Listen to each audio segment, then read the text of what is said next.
سوى الاتهاز ويوم بكبر جرتو في سنة الاتهاز. بسم الله السلام عليكم ورحمة الله وبركاته. الدوم متف Ormisha bahara keessa kunoo sheekoo daawwataa jirra. Iddoo Godamba biyya Qatar jechuudha. Seenaalee biyyoota Eeshiyaa kanaaf biyyoota Awurooppaa hunda waan isaan meeshaalee isaan itti fayyadaman hundatu as keessa jira. Maashaallah alaadhaan kana fakkaatti sheekota keenya fa'aa wajjin sheeka daawwachiisaa jirra. Kana biyyatti kunoo Ormisha gubbaa jirra. Kan jirus seentariidha. Seeni keenya kunoo as jiranii. Itu ajaibat. Amma itu ada. Wajar. Amma es. متحف الإسلامي. متحف الإسلامي. أيوة. علي لما كان في بنك أذن مليون. Kodamba. ها؟ Kodamba sena. Biyyoota hundaa tuqee biyyoota Eeshiyaa Awurooppaa biyyoota hundaa jechuudha.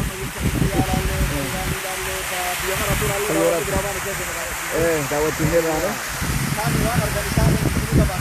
akkas yeroo dhabnoo xumuriin keessaa baane bara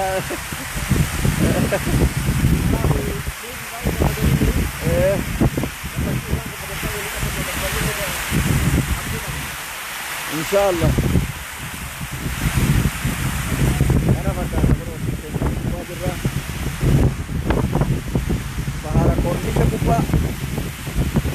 Godamba seenaa biyya Qatar kan seenaalee biyyoota addunyaa hundis keessa yeroo akka fayyadama isaanii akkaataa isaan itti aadaa isaanii itti fayyadamanii fi akkaataa uffataa akkaataa islaamummaa isaanii wantoota hedduu waan isaan walaata as keessa jira. Namni asiin dura daawwatee illee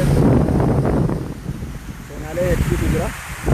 Waan jaarraa 8ffaa, jaarraa 17ffaa, jaarraa 19ffaa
إن شاء الله إن شاء الله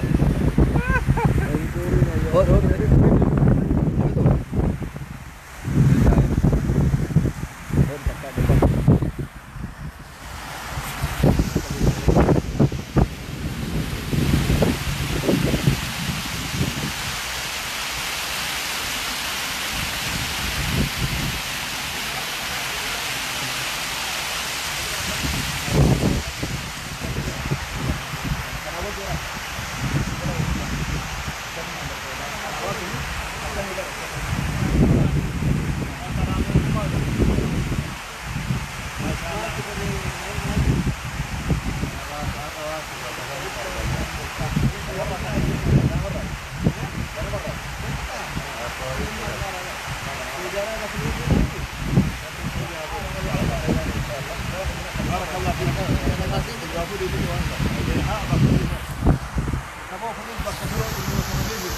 كبروت